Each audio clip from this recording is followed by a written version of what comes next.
Hello. Hello. हाँ तो start करते हैं। यूट्रोफिकेशन पढ़ लिए थे, आज है बायोमैग्निफिकेशन। तो यूट्रोफिकेशन जस्ट सेम है बायोमैग्निफिकेशन। जैसे क्या होता है कि जो हैवी मेटल्स होते हैं, हैवी मेटल्स जैसे कि mercury, cadmium cadmium mercury, tin, lead, ठीक है, ये सब जो हैवी मेटल होते हैं इसे हैवी मेटल बोलते हैं।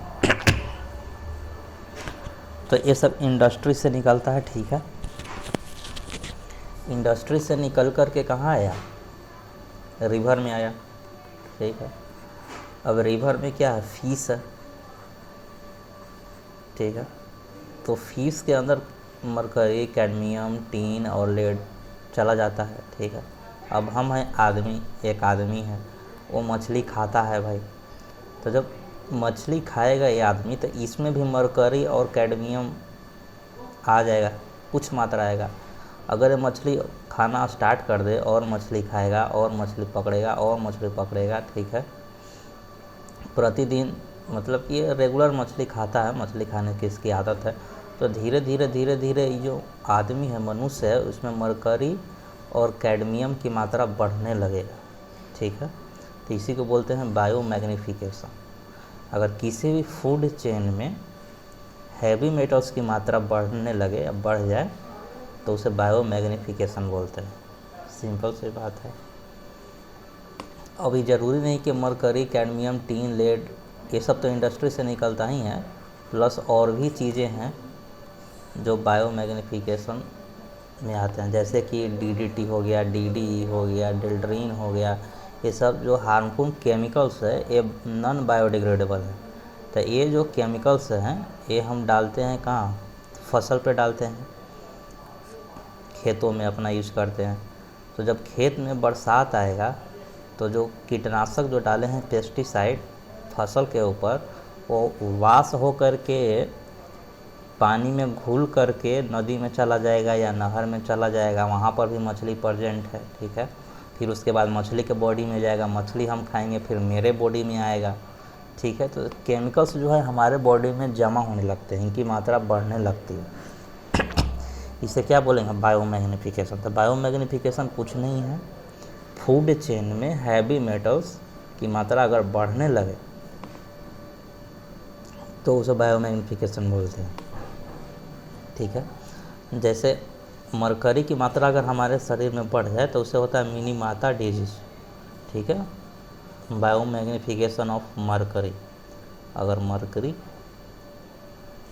की मात्रा हमारे शरीर में बढ़ जाए तो कौन सा बीमारी होगा? मिनीमाता डिजीज, ठीक है।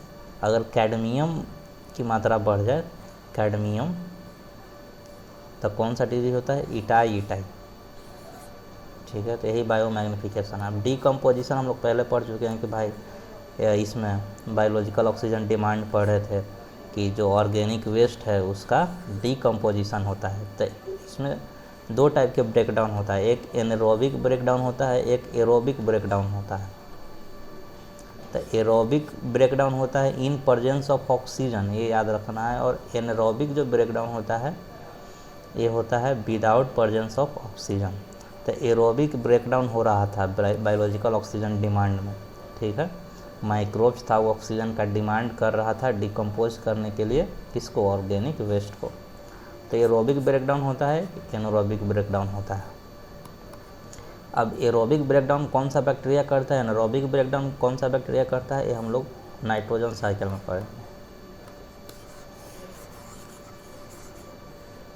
अब देखो सॉइल के बारे में।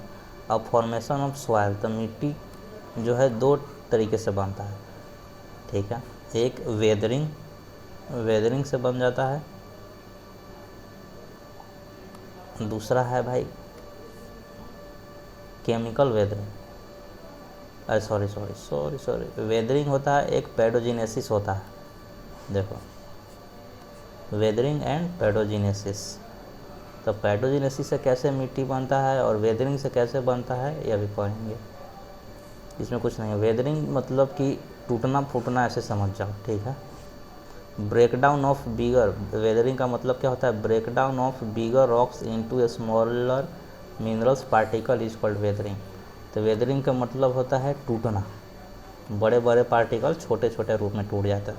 तो किन किन कारणों से टूटते हैं वही पढ़ना है। तो वेदरिंग के बहुत सारे टाइप होता है। एक फिजिकल वेदरिंग, फिजिकल वेदरिंग मतलब यह अगर चट्टान जो है क्लाइमेटिक फैक्टर से अगर टूटने लगे, क्लाइमेटिक फैक्टर्स मतलब टेम्परेचर बढ़े घटे, ह्यूमिडिटी बढ़े घटे, विंड के कारण, टेम्परेचर के कारण, ह्यूमिडिटी के कारण प्लस विंड, वाटर, तो ये सब भी कारणों के चलते अगर पत्थर टूटे तो उसे फिजिकल वेदरिंग बोलते हैं। पत्थर क्या होता है कि टूटता है, टूटते टूटते छोटा छोटा पार्टिकल में ब्रेक हो जाता है, ठीक है।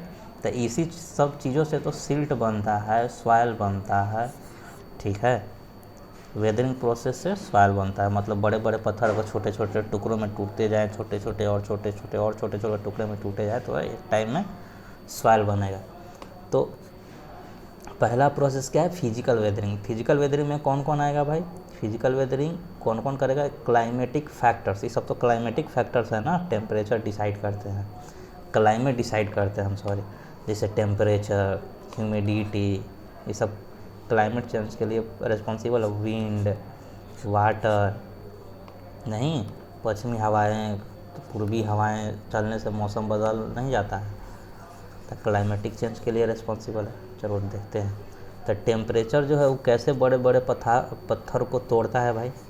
तो जब टेम्परेचर बढ़ता है ना, जब टेम्परेचर बढ़ता है तो कोई भी चीज़ एक्सपेंड करता है, तो पत्थर भी एक्सपेंड करेगा, ठीक है।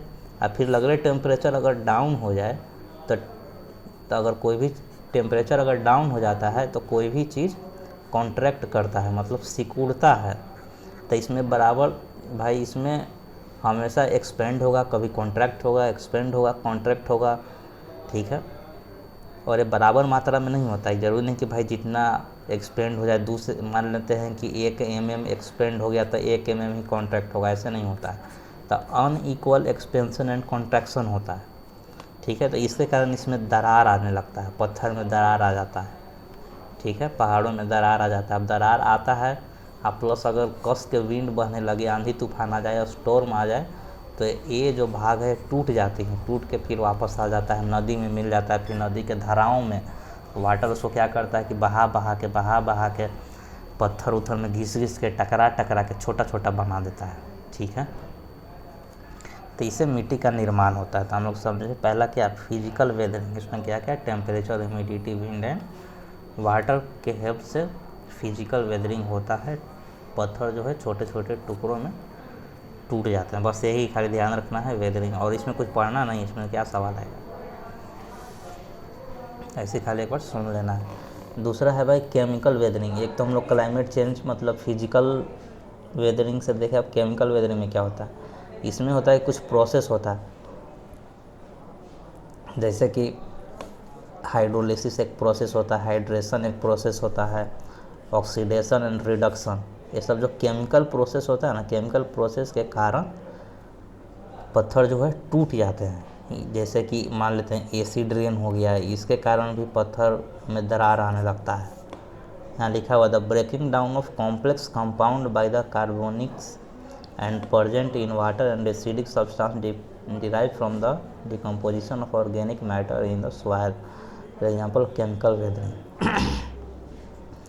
केमिकल वेदरिंग का प्रोजेक्ट क्या प्रोडक्ट होता है, क्या बनता है, सिलिका, क्ले, मतलब बड़े बड़े पत्थर जो है ना वो टूट के छोटे छोटे पार्टिकल में कन्वर्ट हो जाते हैं, जिसको सिलिका, बालू के टाइप से, बालू का पान समझो, सिलिका इनऑर्गेनिक सॉल्ट है, हाइड्रेटेड ऑक्साइड में टूटते हैं।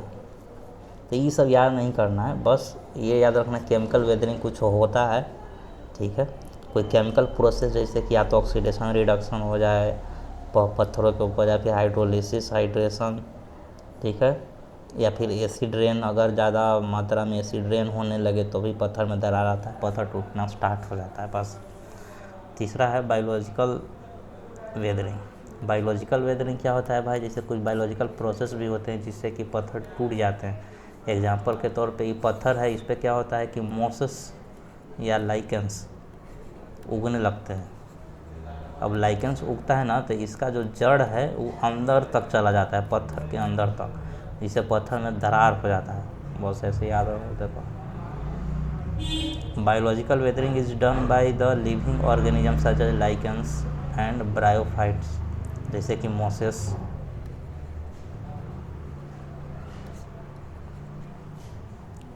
ये क्या करता है कि लाइकेंस जो है growing on a rock surface extract the mineral from the rocks. जो लाइकेंस है ना, ये क्या करता है कि मिनरल्स को एक्सट्रैक्ट करता है, मिनरल्स को लेता है, खींचता है पत्थरों से, ठीक है। तो ये अपना जो रूट है वो अंदर पत्थर में भाई अथी करना, विकसित डेवलप करना स्टार्ट कर देता है, तभी तो मिनरल पत्थर में से ले पाएगा। तो जब रूट इसका अंदर की ओर जाता है तो पत्थर में क्रैक आ जाता है। तो ये भी एक कारण है भाई पत्थरों का टूटना। लिखा हुआ on rock surface extract the mineral from the rock the creates this creates a small crevices. Crevices मतलब कि दरार, small crevices at a piece where thin layer of soil builds up. जब दरार आता है ना तो यहाँ छोटा छोटा लेयर्स ऑफ सॉइल बनना स्टार्ट हो जाता है। तो ये सॉइल का एक फॉर्मेशन है बायोलॉजिकल वेदरिंग। तो वेदरिंग में हम लोग 3 टाइप पढ़े, physical weathering, chemical weathering and biological weathering. तो ये हेडिंग खाली याद रखना है कि वेदरिंग में क्या क्या पढ़े। फिजिकल वेदरिंग, अब फिजिकल वेदरिंग लिखेगा तो कुछ कुछ दिमाग में आ जाएगा कि अच्छा टेम्परेचर बढ़ने से कुछ पत्थर टूटा था, गर्म ठंडा होने से पत्थर सिकुड़ रहा था, एक्सपेंड हो रहा था, उसके कारण दरार आ गया, फिजिकल वेदरिंग। केमिकल वेदरिंग कुछ केमिकल प्रोसेस के कारण। बायोलॉजिकल वेदरिंग मतलब मोसेस और लीकेंस के कारण पत्थरों में दरार आ जाता है, वो मिनरल्स खींचता है पत्थरों से तो दरार आ जाता है। दरार के पार्ट्स में कुछ मिट्टी और मिट्टी का फॉर्मेशन होना स्टार्ट हो जाता है। दूसरा है पैडोजेनेसिस, ये सुना होगा, पढ़ा होगा, पैडोजेनेसिस सॉइल डेवलपमेंट। इनमें क्या होता है कि जैसे कि decomposition by bacteria and fungi. जैसे कोई ऑर्गेनिक वेस्ट है तो ऑर्गेनिक वेस्ट जो पड़ा हुआ है, ऑर्गेनिक वेस्ट का क्या होगा, डिकम्पोजिशन। तो डिकम्पोजिशन हुआ कुछ बैक्टीरिया के द्वारा। देखा होगा कि जब डिकम्पोजिशन होता है ना तो मिट्टी में बदलने लगता है, मिट्टी में फॉर्मेशन करने लगता है। नहीं विश्वास है तो गोभी का जो छिलका उलका होता है वो तुम डाल दो बाहर, आप देखो कुछ दिनों में वह मिट्टी बन जाएगा वहाँ, ठीक है। तो वैसे मिट्टी का निर्माण होता है। तो ये होता है बाई डिकम्पोजर्स के कारण, ऑर्गेनिक वेस्ट का डिकम्पोज करके बनाते हैं। ये हो गया पैडोजिनोसिस, ठीक है। बाकी इसको पढ़ने की ज़रूरत नहीं है। सॉइल प्रोफाइल, चलो अब कंपोजिशन ऑफ सॉइल देखते हैं। अब सॉइल में क्या क्या रहता है, ठीक है। तो पहला है ग्रेवल्स। ग्रेवल्स क्या होता है, लार्ज पार्टिकल, मतलब गीटी देखा है, गीटी समझ आओ, वही जो घर में गीटी से अथी बनता है, उतने बड़ा बड़ा आकार के होता है। घर बनाने में गीटी का इस्तेमाल करते हैं ना, स्टोन। देखो जैसे फोटो में दिखाया है इतना बड़ा बड़ा, इसका साइज़ सबसे बड़ा होता है। तो ग्रेवल्स होता है। फिर सॉइल में सैंड पार्टिकल्स भी होते हैं, सैंड तो जान ही रहा है। सिल्ट पार्टिकल्स, देखो ये सिल्ट पार्टिकल्स है। क्ले पार्टिकल्स, ये क्ले है। तो ये सब चीज़ों पढ़ा होगा, इसे ईजी है, इसे कोई सवाल नहीं आना है। टाइप्स ऑफ सॉइल, अब सॉइल के क्या क्या प्रकार होते हैं सब तुम पढ़ा होगा। सैंडी सॉइल, बलुआई मिट्टी, ठीक है, इसमें होता है large amount of sand particles. बालू वाला मिट्टी, क्ले मिट्टी, ठीक है। इस soil contains clay particles and A small quantity of humus and silt. इसमें खेती होता है भाई। एक लोमी सॉइल होता है। लोमी सॉइल मतलब समझ रहा है, लोमी सॉइल है जो good water holding capacity, it is porous to allow expression of root silt humus. Loamy soil, इस सारा सॉइल वाइल के बारे में पढ़ा होगा। अब इसमें कुछ पढ़ाने का नहीं है। अब रेसिडुअल सॉइल में देखो ब्लैक सॉइल, ब्लैक सॉइल के बारे में पढ़ा होगा। ब्लैक सॉइल जो है ये बेसाल्टिक रॉक से बनता है। ये आयरन, कैल्शियम एंड अल्मुनियम में रिच रहता है। Iron, calcium and aluminium, magnesium भी होता है। ब्लैक सॉइल इज पोरस होता है, इसमें ह्यूमस प्रेजेंट होता है। ब्लैक सॉइल को रेगुर मिट्टी बोलते हैं। ठीक है। वाटर होल्डिंग कैपेसिटी इसका ज़बरदस्त होता है, इसमें कपास की खेती होती है, ठीक है। तो ये सारी चीज़ें पढ़ा होगा, तो इसमें का कुछ डिटेल में ज़्यादा जानने की ज़रूरत नहीं है, नहीं हम कुछ बोल रहे हैं, नहीं हमें कुछ इसमें याद वाद है कि क्या पढ़े थे। तो इसमें याद रखना भाई कि ये होता है, इसमें carbon, nitrogen, phosphorus and sulphur, decompose plant animal material and is rich in, यही याद रखना है क्या क्या होता है भाई। इसमें कॉटन और शुगर केन उगाया जाता है, कपास की खेती और शुगर केन की खेती ज़्यादा होती है। ये सबसे ज़्यादा महाराष्ट्र में पाया जाता है, क्योंकि महाराष्ट्र में कॉटन ज़्यादा होता है। हाँ, इका लिखा हुआ महाराष्ट्र में, आंध्र प्रदेश, गुजरात, मध्य प्रदेश में भी फैला हुआ है थोड़ा बहुत। रेड सॉइल, लाल सॉइल के बारे में जानता है भाई, आयरन ऑक्साइड के प्रेजेंस के कारण ही लाल दिखाई देता है। ये red soil poor in lime, magnesium, phosphorus, nitrogen, इस सब की मात्रा इसमें कम होती है। ह्यूमस भी बहुत लिमिटेड क्वांटिटी में होती है, न के बराबर। ये केरला, तमिलनाडु में पाया जाता है। इसमें कौन सा फसल होता है ये देख लेना तुम, ये सब पढ़ा होगा। Laterite soil red in colour होता है भाई। हैवी रेनफॉल के बाद वो जिस मतलब कि वो उस एरिया में पाया जाता है जहाँ हैवी रेनफॉल हो, एकदम अचानक से वर्षा फिर अचानक से धूप आ जाए, उसमें होता है, उस कंडीशन में लेटराइट सॉइल पाया जाता है। ये चाय, कॉफ़ी एंड नारियल की खेती के लिए उपयुक्त है। वेस्टर्न घाट में पाया जाता है। ये सब पढ़ा होगा, जल्दी जल्दी नाम कहानी करके ख़त्म कर रहे हैं इसको। अलूवियल सॉइल के बारे में पढ़ा होगा, पढ़ाने की ज़रूरत नहीं है। डेजर्ट सॉइल जानता होगा, माउंटेन सॉइल जानता होगा, तुम तो ज्योग्राफी में डिटेल में पढ़ा होगा। चलो, तो ये सारी चीज़ें पढ़ा होगा, ये सब पढ़ने की ज़रूरत नहीं है। हाइग्रोस्कोपिक वाटर वही पहले बता दिए थे, वही वाला दोबारा फिर बताने का मन नहीं है। ये सेम चीज़ है, ये सब पढ़ने की ज़रूरत नहीं है। हाइग्रोस्कोपिक सॉइल, हाइग्रोस्कोपिक वाटर पढ़ाए थे, कैपिलरी वाटर पढ़ाए थे, ग्रेविटेशनल वाटर पढ़ाए थे, ठीक है। तो वही फिर दोबारा वही चीज़ सेम टू सेम लिखा हुआ है।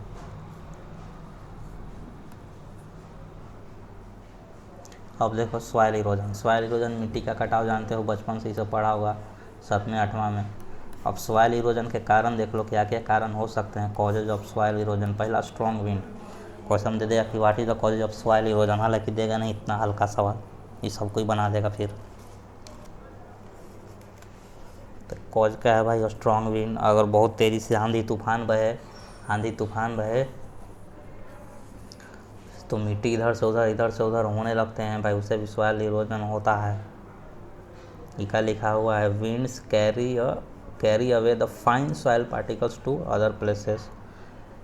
जो छोटे छोटे कण होते हैं मिट्टी के, इधर से उधर हवाओं से जाते रहते हैं, टीला उला इधर उधर जाते रहता है, पत्थर उथर इधर उधर कैरी कर इधर उधर चला जाएगा भाई स्ट्रॉन्ग विंड। तो स्ट्रॉन्ग विंड से, तो एक के कारण सॉइल इरोजन का स्ट्रॉन्ग विंड याद रखना, ऑप्शन में आ सकता है, पता भी नहीं चलेगा कि विंड से भी सॉइल इरोजन होता है। हैवी रेनफॉल, ये तो सब कोई जानता है, कुछ एक्सप्लेन करने की ज़रूरत नहीं है। तेज़ बारिश होगा तो भाई मिट्टी यहाँ से वहाँ तो जाएगा ही जाएगा। तीसरा, improper farming and suspended cultivation. अगर खेती अगर अच्छे तरीके से नहीं कर रहा है, इम्प्रॉपर फार्मिंग अगर तुम कर रहे हो तो भी सॉइल इरोजन होता है। जैसे इसमें इम्प्रॉपर फार्मिंग क्या होता है कि जैसे कि प्लांट के साथ ढेर सारे वीड्स उगाते हैं। वीड्स मतलब घास फूस। देखो, तो जब हम रिमूविंग वीड्स करते हैं, घास फूस को हटाते हैं, जिसे सोहनी नहीं करते हैं, हटा करके एक जगह से दूसरे जगह आरी पर रख देते हैं, तो वहाँ उससे भी मिट्टी का कटाव होता है भाई, ठीक है। लिखा हुआ है देखो, such soil can get eroded due to the winds और एज रेंस। अगर वर्षा बहेगा तो फिर जो तुम वीड्स के साथ जो मिट्टी है, बहुत सारा मिट्टी लगा हुआ रहता है, वो एयर और वाटर के हेल्प से एक जगह से दूसरे जगह फिर चला जाएगा। तो इम्प्रॉपर फार्मिंग भी नहीं करना। दूसरी बात यह है कि जैसे ही तुम वीड्स हटाएगा, प्लांट ही हटा देगा लैंड पर से, तो फिर मिट्टी को रोकने वाला कोई नहीं होगा। जैसे ही वाटर फ्लो करेगा तो मिट्टी एक जगह से दूसरी जगह चली जाएंगी वाटर के साथ फ्लो करके। तो इम्प्रॉपर फार्मिंग भी नहीं करना। ह्यूमन एक्शन के कारण भी होता है, जैसे कि पेड़ काट दिया तुम, ठीक है, रिमूवल ऑफ वेजिटेटिव, मतलब पेड़ उड़ काट दिया, तो पेड़ काटने से तो भाई सॉइल इरोजन होगा ही, क्योंकि मिट्टी को पकड़ के होल्ड करके रखने वाला कोई भी नहीं है, ठीक है। तो ह्यूमन एक्शन हो, इसको बोलते हैं डस्ट स्टॉर्म्स। मतलब आंधी तूफान बह रहा है जिसमें बहुत सारे धूल कण है, तो एक जगह से दूसरे जगह वो भी जाएंगे। फ्रीक्वेंट फ्लड, अगर बाढ़ आती है बार बार तो भी मिट्टी के कटाव होगा, तो इम्प्रॉपर फार्मिंग याद रखना, इम्प्रॉपर फार्मिंग भी एक रीजन है, और स्ट्रॉन्ग विंड्स, बाकी सब तो ऑप्शन में आएगा तो पहचान लें।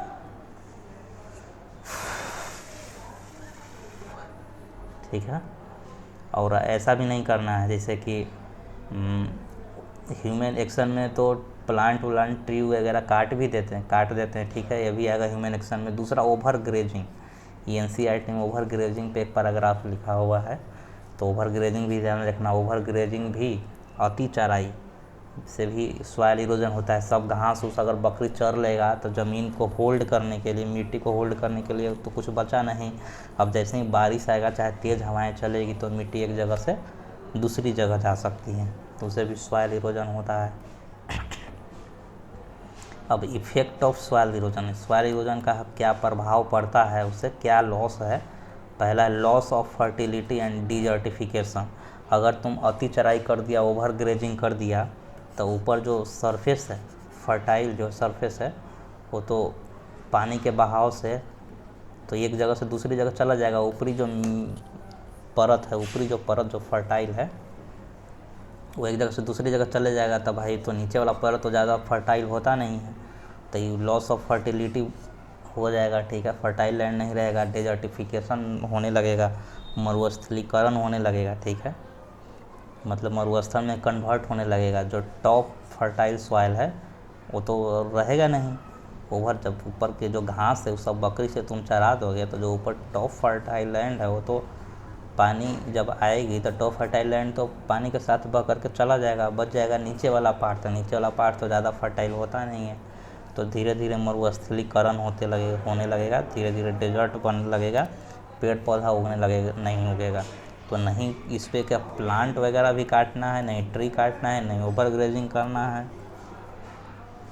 चलो, दूसरा है land slide in hilly area है, वहाँ लैंड स्लाइड होने लगेगा। क्या कि पेड़ उड़ रहेगा नहीं, हिली एरिया में पेड़ नहीं रहेगा, तो पत्थरों को, मिट्टी को होल्ड करके रखने वाला कोई नहीं रहेगा, तो भाई वहाँ पर लैंड स्लाइड होगा। मतलब ऊपर से मिट्टी आकर के देखा होगा वीडियो में यूट्यूब पे कि लैंड स्लाइड होता है, तो जब पत्थर ऊपर से आकर के मेन रोड पे आ जाता है, मिट्टी ऊपर से बह कर के आ जाता है, टूट के आ जाता है, रोड पे आ जाता है, तो इसे बोलते हैं लैंड स्लाइड्स।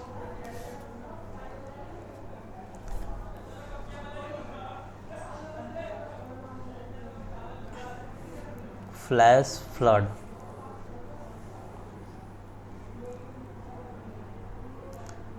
बाढ़ भी आएगा, तो बाढ़ भी आ सकता है भाई। फ्लैश फ्लड का लिखा पढ़ लेना।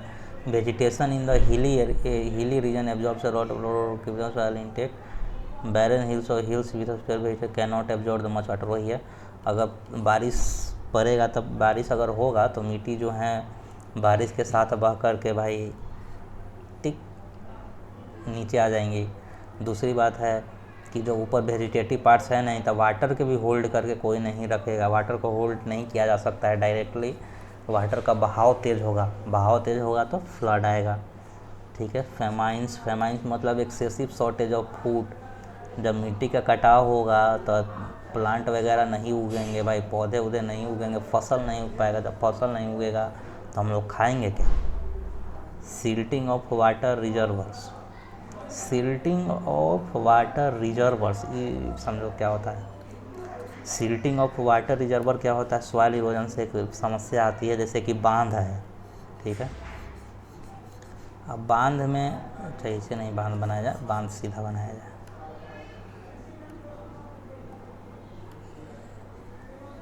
ये है बांध, ठीक है, इन्हें से नदी फ्लो होकर के आ रहा है। ठीक है, तो ये नदी का पानी है पूरा भरा हुआ है यहाँ तक। अब सिल्टिंग, अब क्या होता है कि अगर नदी बहुत दूर से आ रही है तो अपने साथ कई सारा मिट्टी उट्टी का भी लाएगी भाई। क्या है कि पेड़ उड़ तो तुम काट दिए हो नदी के किनारे, तो अपने साथ बहुत सारा छोटे छोटे पत्थर के कण, मिट्टी वगैरह भी लेकर के आएंगी। ठीक है, तो लेकर के आएगी, तो जो मिट्टी के कण है, जो पत्थर है, वो कहाँ रहेगा, पानी के ऊपर नहीं, वो तो पानी के नीचे रहेगा। उसे हम ग्रीन कलर से बनाते हैं या फिर ब्लैक कलर से बनाते हैं। तो मान लेते हैं कि ये सब सिल्ट है, मतलब मिट्टी है या फिर पत्थर के छोटे छोटे टुकड़े हैं। ठीक है, तो वो तो नीचे ही बैठेगा, नीचे ही सेटल होगा। ठीक है, तो आके यहाँ मिट्टी जमा होने लगा बांध पे, बांध पे मिट्टी आके जमा होना, जब बांध पे मिट्टी आके जमा होने लगे बाबू, तो यहाँ जो पानी स्टोरेज जितना होना चाहिए था उतना तो पानी स्टोर हुआ नहीं, क्या है कि मिट्टी इतना भरल है, ठीक है। तो इसको बोलते हैं सिल्टिंग ऑफ वाटर रिजर्वर। क्या बोलते हैं इसको? सिल्टिंग ऑफ वाटर रिजर्वर, मतलब कि सिल्ट आके जमा हो गया है बांध पर।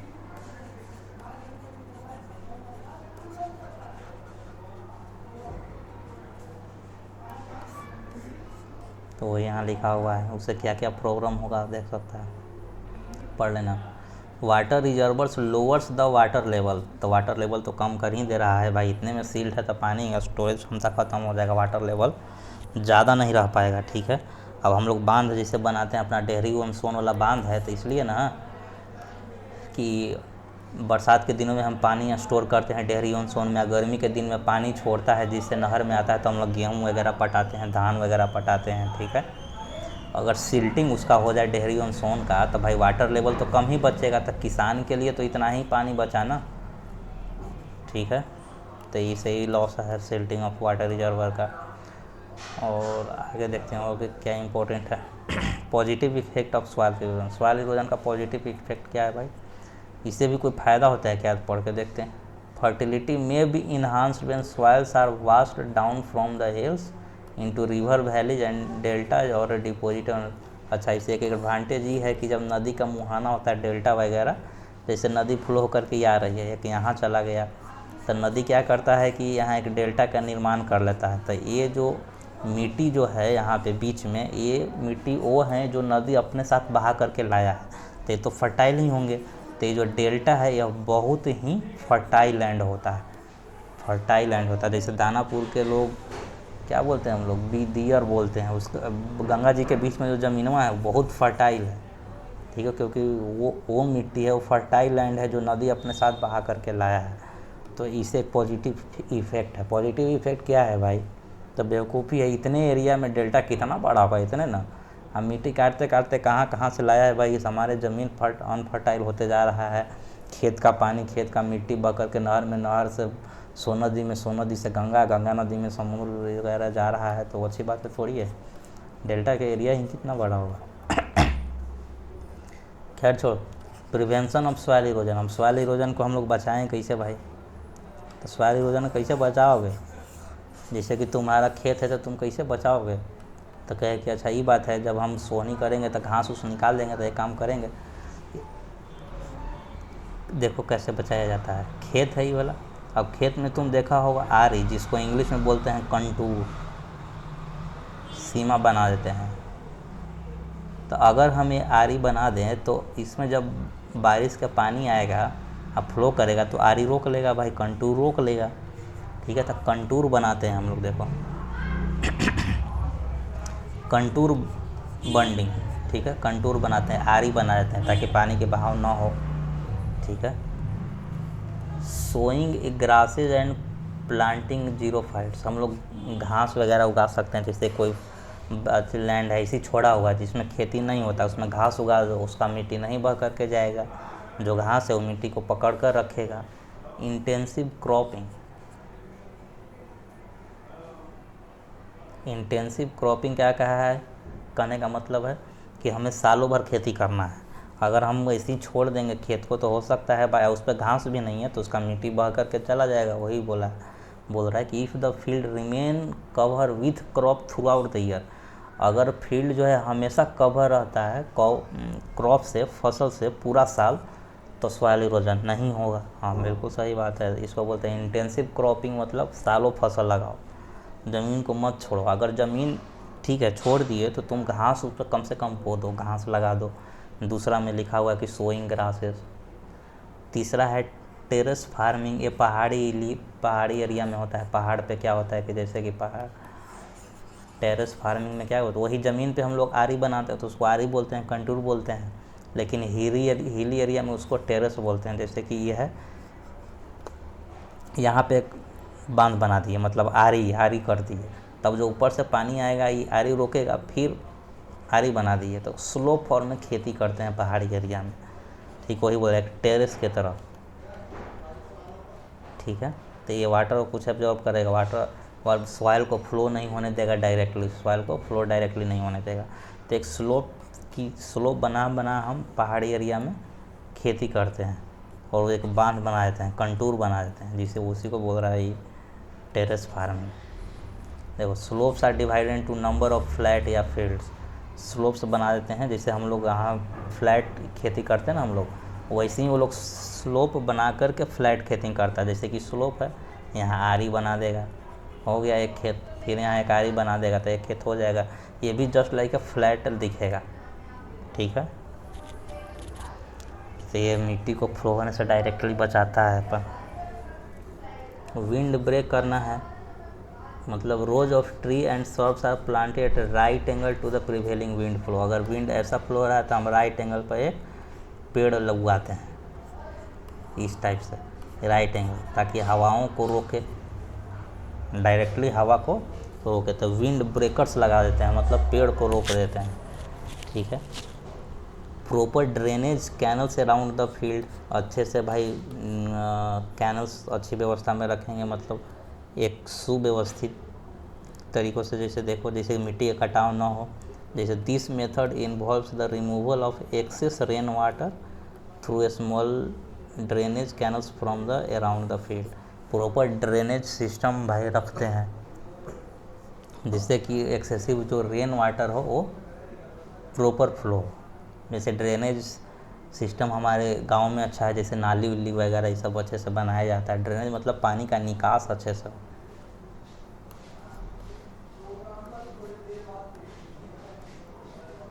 Making a strong embankments along the river banks, मतलब इसका मतलब ये नहीं कह रहा है कि बांध बना दो नदी पर, इसका मतलब ये बोल रहा है जैसे कि नदी है तो ये जो किनारा है, एम्बैंकमेंट्स किनारा है, इसको स्ट्रॉन्गली बांधो, ठीक है, और स्ट्रॉन्गली, ताकि मिट्टी का कटाव ना हो, ठीक है। या तो इस पर कुछ सीमेंट उमेंट का बना दो, कुछ किनारे किनारे घाट उट।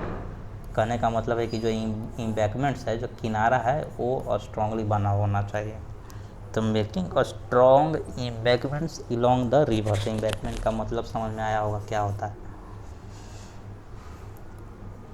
तो ये कुछ था, ठीक है।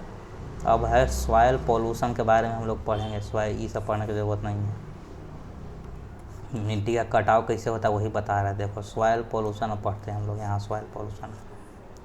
तो सॉइल पोल्यूशन का कारण क्या है? तो is caused by the solid waste.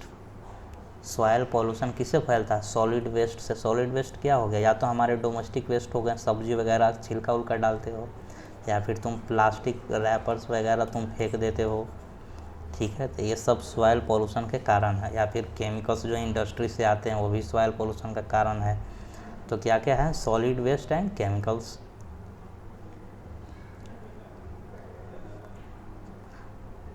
अब देखो बहुत सारी चीज़ें हैं, क्या क्या कारण है यहाँ पे लिखा हुआ, हम इतना नहीं पढ़ेंगे। अब तुम समझ चुके हो कि सॉलिड वेस्ट जितना है वो सब सॉइल पोल्यूशन के लिए रिस्पॉन्सिबल है।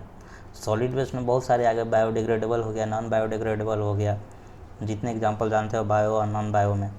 जैसे एग्जांपल के तौर पे भाई सब्जी के छिलका उलका जो इतना डोमेस्टिक वेस्ट हो गया, बायो डोमेस्टिक वेस्ट जो सब्जी का छिलका, दाल उल चावल तावल ये सब। एक प्लास्टिक वगैरह हो गया, बिस्किट फलना चिलना ये सब, जूता पॉलिश वाला ये सब जो हो गया, डब्बा डुब्बी, ठीक है, इस टाइप सब सॉलिड वेस्ट के लिए रिस्पॉन्सिबल है। तो इसमें लिखा हुआ है कि सॉलिड वेस्ट के लिए क्या क्या सॉलिड वेस्ट में योगदान देते हैं, ये पढ़ लेना, हम नहीं पढ़ाना जानेंगे, बहुत ईजी है भाई। इसमें हम क्या पढ़ेंगे? जो पेपर मिल से केमिकल निकलते हैं, शुगर मिल से, ऑयल रिफाइनरी से, पावर प्लांट से, केमिकल प्लांट से, फर्टिलाइज़र प्लांट से, या ये सब होते हैं, इससे जो भी निकलता है इससे सॉइल पोल्यूशन उत्पन्न होता है। या फिर थर्मल पावर स्टेशन से फ्लाई ऐश निकला, ठीक है, इंडस्ट्रियल फर्नेस से फ्लाई ऐश निकला, वो भी रिस्पॉन्सिबल है। पाउडरी रेसिड्यू हो गया, अनबर्न्ट मटेरियल हो गया, मतलब अधजला कोयला वगैरह, अधजला प्लास्टिक वगैरह, कॉजेज पोल्यूशन, पढ़ाने की ज़रूरत नहीं है। जैसे कि वेजिटेबल भी हो गया, पैकिंग मटेरियल्स हो गया, प्लास्टिक वगैरह, कैंस हो गया, पेप्सी उप्सी का डब्बा टूबी, रैक्स, कचड़े, पेपर्स, ये सारी चीज़ें, ब्रोकन्स गैजेट वगैरह, लैपटॉप मोबाइल टूटा फूटा, ये सब भी तो सॉलिड वेस्ट हैं। तो ये सब पढ़ लेना क्या क्या है, इसमें कुछ खास नहीं है। हम मेन चीज़ पढ़ने वाले हैं अभी क्या, कि जो सॉलिड वेस्ट हैं उनको हम ठिकाने कैसे लगाते हैं, इससे सवाल आएगा। इसमें मात्र एक लाइन लिखा है, देखो कि most of the solid waste are used in sanitary landfill. अब ई का होता है सैनिटरी लैंडफिल, कि मोस्ट ऑफ द जो सॉलिड वेस्ट हैं are used in sanitary landfill. इसको अच्छे से समझेंगे। Some of these are recycled, कुछ को हम लोग रिसाइकल्ड करके नया प्रोडक्ट बना लेते हैं। एंड सम इज बर्न्ड, कुछ को हम जला देते हैं बाई इंसिनरेटर, इंसिनरेटर में जला देते हैं। अब इंसिनरेटर ये सब क्या होता है, हम अब लोग अभी पढ़ने वाले हैं कि जो सॉलिड वेस्ट है उसको ठिकाने कैसे लगाते हैं, उसको कैसे हम डिकम्पोज करते हैं, कैसे हम रिमूव करते हैं फ्रॉम द सोसाइटी, कैसे हम सर सफाई करते हैं, ठिकाना कहाँ लगाते हैं। तो सॉलिड वेस्ट अब थोड़ा डिटेल में पढ़ेंगे, जो 12th क्लास से रिलेटेड है। सॉलिड वेस्ट कहाँ कहाँ से सॉलिड वेस्ट आता है भाई, तो एक तो रेसिडेंशियल से आता है, ठीक है। अब रेसिडेंशियल वेस्ट में सारा वेस्ट आ गया, जितना तुम जानते हो, सब्जी का कूड़ा कचरा हो, चाहे रबड़, पेंसिल, पेन, पेपर जो तुम यूज करते हो, वो सारा चीज़ इसमें आ गया। दूसरा इंडस्ट्रियल वेस्ट, मतलब इंडस्ट्री से जितना कुछ निकले, कारखाना से जितना निकले, वो सब इंडस्ट्रियल वेस्ट में आ गया। तीसरा कमर्शियल वेस्ट, ऑफिस वगैरह में यूज जो होते हैं, ऑफिस का जो कचरा हो गया, सब कमर्शियल वेस्ट में आ जाएगा। Residential waste, industrial waste, commercial waste, ठीक है। तो यहीं से तो कचरा निकलता है, ठीक है। तब सॉलिड वेस्ट को ऐसे करके कर सकते हैं। सॉलिड वेस्ट को ही हम क्या किए हैं, अभी हम कैटेगराइज किए हैं कि इतने टाइप्स होते हैं, या तो रेसिडेंस से निकले, या तो इंडस्ट्री से निकले, या तो कमर्शियल एक्टिविटीज़ से निकले, ऑफिस वगैरह जो भी चीज़ें होती हैं, और भी ये दोनों के अलावा बिजनेस दुकान से निकले, सब कमर्शियल वेस्ट में आएगा। तो एक तो क्लासीफाई हो गया। दूसरा क्लासीफाई हम ऐसे करते हैं, या तो ऑर्गेनिक वेस्ट होगा, मतलब बायोडिग्रेडेबल होगा, या तो नॉन बायोडिग्रेडेबल होगा। सॉलिड वेस्ट तो दो ही टाइप के हो सकता है। तो हम सॉलिड वेस्ट को क्लासीफाई करते हैं बायोडिग्रेडेबल में भी और नॉन बायोडिग्रेडेबल में भी, ठीक है। तो अब इसमें भी क्लासीफाई करते हैं। टाइप्स ऑफ सॉलिड, अब सॉलिड के टाइप क्या क्या होते हैं भाई, छोड़ो ये सब पढ़ने के बाद। दूसरा देखो जो मेन टॉपिक है कि treatment and disposal of waste. हम सॉलिड वेस्ट को ट्रीटमेंट कैसे करते हैं, कहाँ उसको डंप करते हैं, कैसे उसका हम मैनेज करते हैं, कहाँ पे रखते हैं, कहाँ पे नहीं रखते हैं भाई। तो treatment and disposal of waste. पहला ओपन डंप। ओपन डंप में क्या होता है कि हम क्या करते हैं कि अपना म्यूनिसिपल जो होता है, जैसे कि नगर निगम हो गया, जैसे दानापुर है, आता है गड़िया वाला, गाड़ी वाला, या घर से कचरा निकाल, तो उसमें हम कचरा डाल देते हैं, ठीक है। और वो कचरा ले जाकर क्या करता है कि खुले में ऐसे ही नदी के किनारे या फिर कहीं ज़मीन उमीन पर रख देता है, खुले में, कि ढेर सारा कचरा इसे खुले में रख देगा। इसी को बोलते हैं ओपन डंप, कि खुले में जा कर के डंप कर दे, खुले में जा कर के सब कचरा डाल दे। वो जो गाड़ी वाला आया, घर से कचरा निकाल, गाड़िया वाला ले गया, आ जाके ऊपर ऐसे ही रोड के किनारे डंप कर दिया, नदी के किनारे डंप कर दिया, या कहीं खाली ज़मीन पर डंप कर दिया। ओपन में कुछ नहीं करना, ओपन में सीधे। तो इससे क्या होगा भाई, तो इससे जो फ्लाई जो होंगे, मक्खी या फिर मच्छर जो होंगे, वो आने लगेंगे, जिससे बीमारी फैलेगा। और क्या नुकसान है भाई, एयर पोल्यूशन इससे बहुत होगा। और क्या इससे नुकसान है भाई, तो जब बारिश होगा तो ये पूरा घुल मिल जाएगा भाई। और इसका जो गंदगी है वो, जैसे कुछ वाटर जो है उन अंडरग्राउंड वाटर में जाकर के मिलेगा, अंदर ज़मीन के अंदर वो पानी जाएगी, तो उसके साथ साथ कुछ केमिकल्स होंगे इसमें का, वो भी जाएगा, जिससे कि अंडरग्राउंड वाटर क्या हो जाएगा, पॉल्यूटेड हो जाएगा, ठीक है। तो यह भी प्रॉब्लम है। तो इसमें सब कुछ प्रॉब्लम है। तो ओपन डंप को अच्छा नहीं माना जाता है, या यूज नहीं करते हैं बेसिकली, ठीक है। इसका डिसएडवांटेज क्या है, और दूसरा एक डिसएडवांटेज देखें कि अपना जो वाटर, अंडरग्राउंड वाटर है, वो पॉल्यूटेड होता है। दूसरा, अगर इसमें से पानी, अगर बरसात वाला पानी फ्लो होकर के नदी में जाएगा, तो अपना नदी का पानी भी पॉल्यूट होगा। तो इसका इफ़ेक्ट्स क्या क्या है, अच्छा, इसका ओपन डंप में क्या होता है, डेफिनेशन लिख लो कि refer to uncovered areas. Uncover area, uncover नहीं करते हैं, ऐसे ही जाके डाल देते हैं। That are used to dump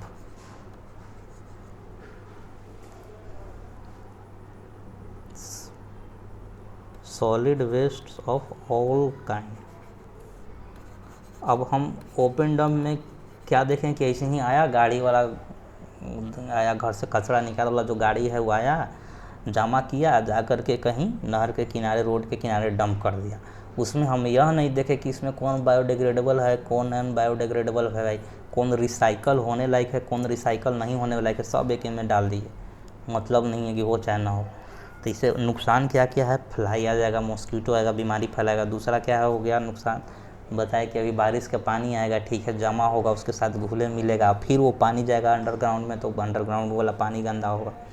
ये भी हो सकता है कि बारिश का पानी भाई कुछ अंदर जाएगा, कुछ आगे भी बहेगा, तो जब कुछ आगे बारिश का पानी बहेगा तो जाकर नदी में जाएगा, तो नदी का भी पानी पॉल्यूट होगा। तो इसे हर तरीके के पॉल्यूशन ही है, इससे कोई एडवांटेज नहीं है। ये हो गया ओपन डंप। अब देखते हैं दूसरा, देखते हैं भाई।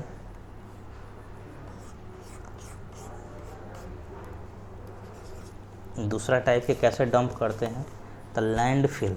पूछ सकता है कौन बेहतर तरीका है, कौन बेहतर तरीका नहीं। तो लैंडफिल्स बेहतर नहीं है, इससे भी बढ़िया एक होता है तरीका। पहले सुनो, लैंडफिल्स में हम करते क्या है। लैंडफिल हम कहाँ यूज़ करते हैं, अर्बन एरिया में, देहाती एरिया में यूज़ नहीं होता है, शहरी एरिया में यूज़ होता है, अर्बन एरियाज में। इसमें क्या होता है कि एक हम गड्ढा कर देते हैं, ठीक है, गड्ढा कर करके जब कचरा आता है तो कचरा इसमें भर देते हैं। कचरा भरने के बाद हम क्या करते हैं कि इसको मिट्टी, आज कचरा लाएं फर्स्ट डे, जैसे कि आज संडे है तो संडे का कचरा लाएं और उसमें भर दिया, और फिर इसको मिट्टी में संडे के लास्ट शाम को मिट्टी से इसको भर दिया। संडे का कहानी ख़त्म, मिट्टी से भर दिया। अब मंडे को फिर गाड़ी वाला आया, घर से कचरा निकाल वाला गाड़ी आया, और फिर से कचरा इसमें डाल दिया, इसी गड्ढा में। अब दूसरा दिन ये हो गया ट्यूसडे, संडे, मंडे के कहानी। और फिर से इसको हम क्या किए, शाम को कि मट्टी से इसको ढक दिए। ये डेली करते हैं ऐसे ही, कचरा लाते हैं, फिर वापस उसको मिट्टी से ढकते जाते हैं। फिर हम अगला दिन कचरा लाएं, मंडे, ट्यूसडे को, अब फिर से हम इसको कचरा से ढक दिए। लेकिन ट्यूसडे का क्या हुआ कि गड्ढा पूरा भर गया। तो जब गड्ढा भर जाता है तो इसको मिट्टी से अच्छे से ढक देते हैं, एकदम अच्छे से ढक देते हैं पूरा एकदम। ये पहले तो पतला लेयर था और ये मोटा लेयर बना देते हैं, लो बन गया मोटा लेयर। ये है लैंड फिल्स, मतलब सीधे लैंड में जाके फिल कर देते हैं। ये तरीका क्या कहलाता है, लैंड फिल्स। अब इसमें भी नुकसान है। इसमें क्या नुकसान है भाई कि जब बारिश के पानी आएगा, तो जब बारिश का पानी रिसेगा तो अंदर जाएगा, ठीक है। बारिश का पानी कैसा ले ले, हाँ ब्लू कलर का लेते हैं, पानी है ब्लू। तो ये जो पानी आया, बारिश के पानी जो आया वो अंदर रिसेगा भाई। अब मिट्टी ही से तो तुम ढके हो तो नीचे तो जाएगा। अब नीचे गया तो जो अंदर के कचरा है सब घुल घाल गया पानी में, सब घुल गया, ये सरमेरे हो गया। जो मिट्टी डाला था तुम ही, ये तो कोई मतलब ही नहीं रहा। ये जो तुम मिट्टी से ढके हो, ये वाला मिट्टी से तुम ढके हो, कोई मतलब है, मिट्टी भी तो पानी में घुल जाएगा, और सब घुल घाल गया। कोई मतलब नहीं तुमको मिट्टी के लेयर ही बनाने से। जो मंडे के शाम के तुम लेयर बनाए थे मिट्टी के, ये भी लेयर ढक दिए थे, कोई मतलब नहीं, सब घुल जाएगा। अब सब घुल घाल गया तो क्या होगा, फिर वाटर जब यहाँ से आगे चलना स्टार्ट होगा, अंडरग्राउंड वाटर में जाएगा, तो अंडरग्राउंड वाटर पॉल्यूटेड होगा। हाँ, इससे एक फ़ायदा है कि भाई फ्लाई, मच्छर, मॉस्किटो नहीं आएगा, कि अंदर ना कचरा, समझे तुम। हाँ, लेकिन इससे तो अंडरग्राउंड वाटर में तो भाई नुकसान है, वहाँ तो गंदा हो जा रहा है। अब दूसरी प्रॉब्लम क्या है कि तुम इसमें कौन ये नहीं देखे कि कौन रिसाइकल होने वाला कचरा था, कौन रिसाइकल नहीं होने वाला था, सबको सर में तुम डाल दिया। तो ये एक नुकसान है इसमें। तो इसमें कुछ लिख लो कि इसमें क्या करते हैं, जो कचरे होते हैं, जो पीट होते हैं, वो कवर्ड ईच डे, प्रत्येक दिन हम कचरे को ढकते रहते हैं। तो लिखो कि pit is covered by the soil, मिट्टी से हम डेली इसको ढकते हैं, एवरी डे। ठीक है, या फिर ऐसे भी ऑप्शन में लिखा हुआ मिल जाएगा, इसी को इंग्लिश में दूसरे टाइप से, कि एवरी डे गार्बेज, जो कचरे होते हैं प्रत्येक दिन garbage, every day garbage is dumped and sealed.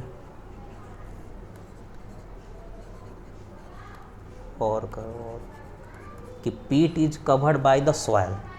ठीक है, जो कचरे होते हैं उसको हम सॉइल से एवरी डे कवर करते हैं। ये डेफिनेशन। दूसरा डेफिनेशन कि हम एवरी डे गार्बेज को क्या करते हैं, डंप करते हैं, फिर उसको सील कर देते हैं। मतलब नहीं, मिट्टी से नहीं भरते जाते हैं, मंडे को मिट्टी से भर दिए, फिर मंडे को मिट्टी से भर दिए। दोनों का एक ही मतलब है कि अलग सेंटेंस लिखा हुआ है।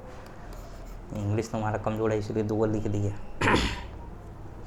इसे एडवांटेज क्या है भाई, द प्रिवेंट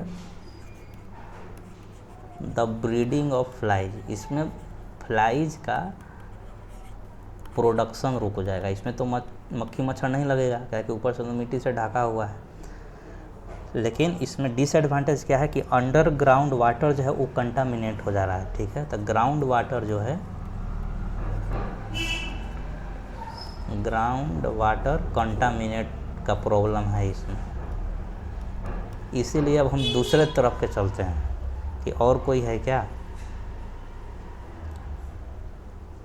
अच्छा, ऊपर क्या करते हैं हम, तुमने सुना होगा, ऊपर हम क्या करते हैं कि ये जो कचरा जिसे भर दिए तो ऊपर हम कभी कभी पार्क भी बना देते हैं। वाह, सो नाइस, पार्क बना दिए, उस पर ऐश मौज ले रहे हैं, पेड़ रोप दिए, ऐश मौज ले रहे हैं, पार्क में बैठे हुए हैं।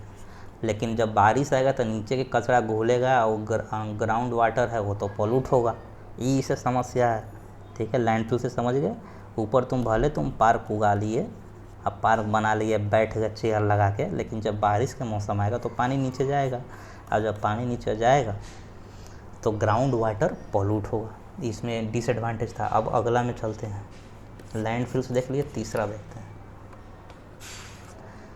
उसी का एक एडवांस मेथड है सैनिटरी। लैंडफिल में क्या प्रॉब्लम है कि ग्राउंड वाटर पॉल्यूट हो जा रहा था, हम इसमें दूर कर देंगे। इसमें क्या दूर कर देंगे हम, कि जो गड्ढा था ना, ये वाला जो अपना गड्ढा था,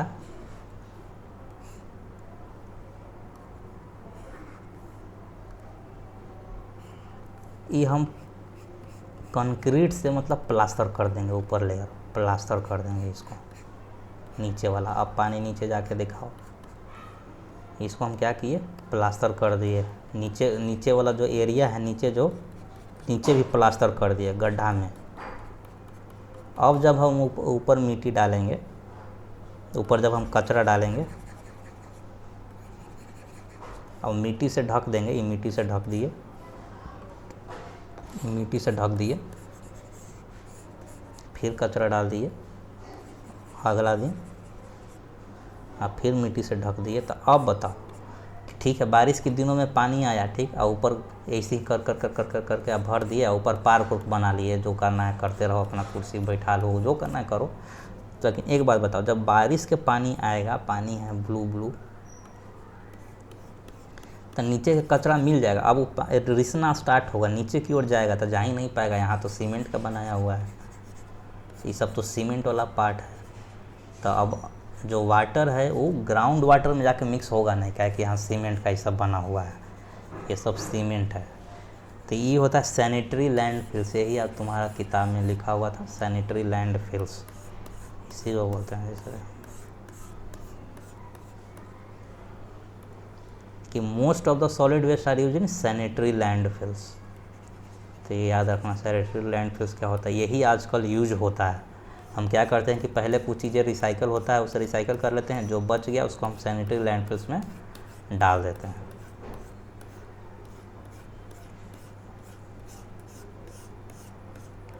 सैनिटरी लैंडफिल समझ में आए, जस्ट लाइक लैंडफिल है, बस नीचे हम सीमेंटेड कर देते हैं।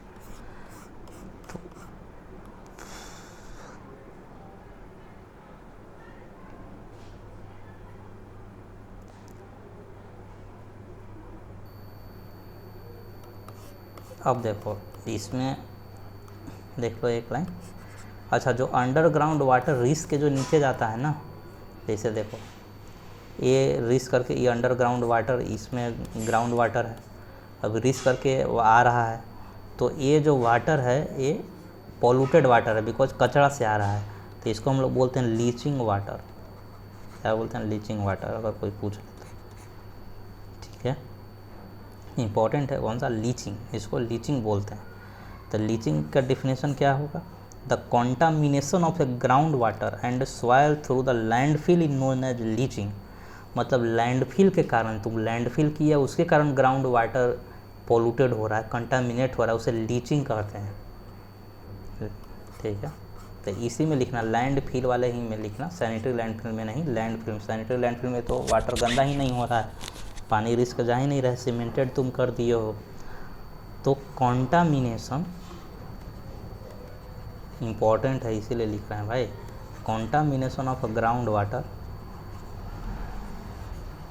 तो वाट इज लीचिंग अगर दे दे, या option they they, the contamination of ground water and soil. Ground water का कंटामिनेशन या फिर सॉयल का कंटामिनेशन थ्रू, किससे? लैंडफिल्स के कारण, through landfills is known as leaching, is known as leaching. तो लीचिंग किसे बोलते हैं? लैंड फिल्स के दौरान जब वाटर, अंडरग्राउंड वाटर जब गंदा हो जाए तो उसे लीचिंग बोलते हैं। ठीक है, ये पानी भर के जाएगा, अंडरग्राउंड वाटर गंदा होगा तो उसे लीचिंग बोलेंगे। कौन सा प्रोसेस? लीचिंग। तो लीचिंग मतलब लैंडफिल्स के दौरान, अगर लैंडफिल्स के कारण अंडरग्राउंड वाटर गंदा हो तो लीचिंग बोलते हैं। लीचिंग याद हो गया। अब अगला पे चलते हैं। लैंडफिल्स के कारण अगर ग्राउंड वाटर गंदा हो उसे लीचिंग बोलते हैं। चौथा, ग्राउंड वाटर या फिर सॉयल गंदा हो, एक ही बात। अगर ऑप्शन में ग्राउंड वाटर दे दिया, सॉयल भी दे दिया, तो दोनों सही है। चलो चौथा देखते हैं, इंसिनरेशन।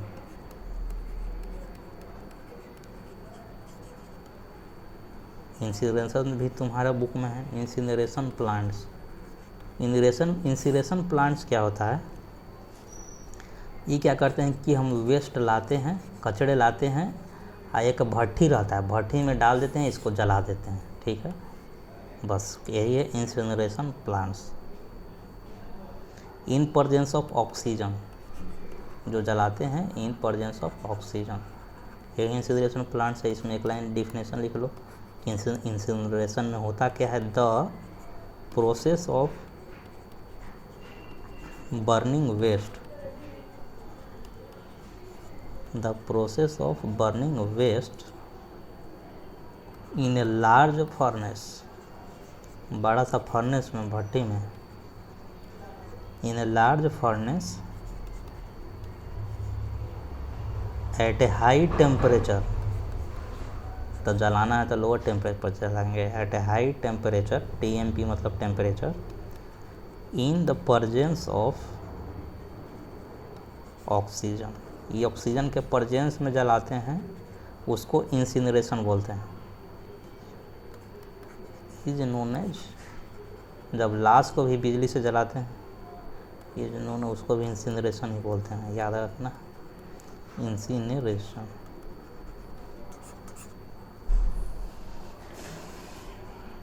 इसमें क्या प्रॉब्लम है?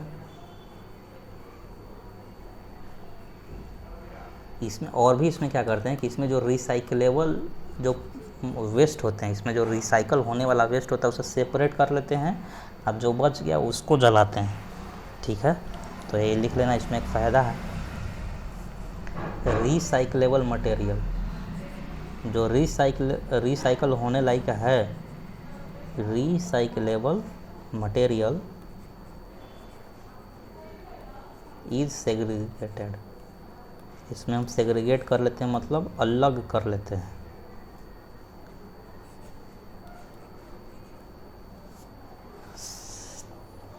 एंड जो रेस्ट बच गया, एंड द रेस्ट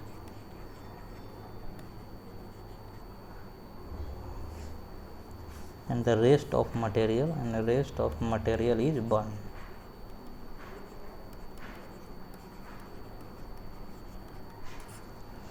यही था अपना इंसिनरेशन। अब इसमें ही प्रॉब्लम है कि तुम जलाओगे तब भाई एयर पोल्यूशन होगा उससे, ठीक है, कार्बन डाइऑक्साइड वगैरह ये सब निकलेंगे, कार्बन मोनोक्साइड वगैरह निकलेगा, तो ये भी फ़ायदा नहीं है। तो फिर कैसे ट्रीट किया जाए? एक और होता है पायरोलिसिस। एक लास्ट देख लेते हैं अपना पायरोलिसिस, ये लास्ट है। पायरोलिसिस में भी जलाया जाता है। इसमें क्या करते हैं कि हम जलाते हैं लेकिन इन अब्सेंस ऑफ ऑक्सीजन जलाते हैं। कंबसन तो होता है, जलाते तो हैं लेकिन इन अब्सेंस ऑफ ऑक्सीजन, बस इतने एक लाइन याद रखना है। इंसिनरेशन में इन प्रेजेंस ऑफ ऑक्सीजन था, पायरोलिसिस में इन अब्सेंस ऑफ ऑक्सीजन। ज़्यादा इसमें पढ़ने की आवश्यकता नहीं है उतना। ये यूज काहे किया जाता है, कब यूज किया जाता है भाई? तो ये यूज किया जाता है used to burn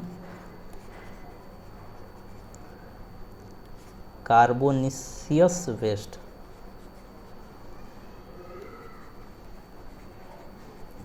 carbonaceous waste क्या होता है? एग्जाम्पल जैसे वुड, लकड़ी जला रहे हो तुम, या फिर कोकोनट, वही नारियल ओरियल छिलका फिलका, पाम वेस्ट, लकड़ी से संबंधित जितना जलाओगे ना सब इसमें आएगा पायरोलिसिस।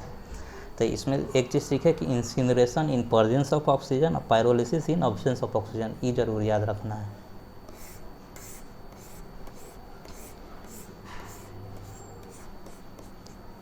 तो वही यहाँ पे लिखा हुआ था कि in some is burn in incinerators पढ़ लिए,